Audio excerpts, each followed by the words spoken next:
Welcome to Solver Fee. So, before jumping to directly answering the problem, let's take a look at the process of a person walking. So, the process of a person walking through a room at a certain speed and greeting people in between is same as the light passing through a glass slab.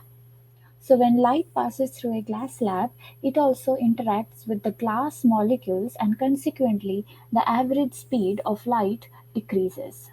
However, during this interaction, the energy of light is transferred to the glass molecules, which is not the case with the person walking into the room.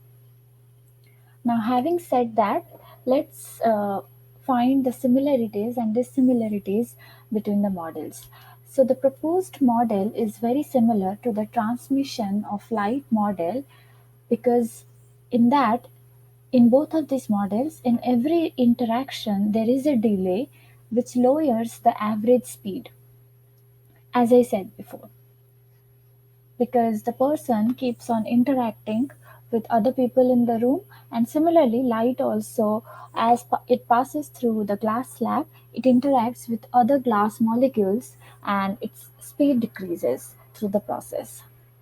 Now, the two models are dissimilar in that is in the proposed model, one person who makes the entire work. So it is just one person who makes the entire work. Now, contradictory to this, the transmission of light model through the glass, over there in every interaction, the old light is absorbed and new light is emitted.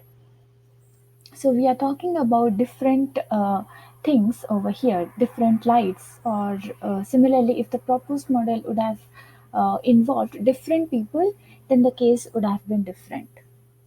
Now, if you want to make the models more similar, then the models could have been made more similar if a team crossed the room in the style of a relay race passing a virtual baton.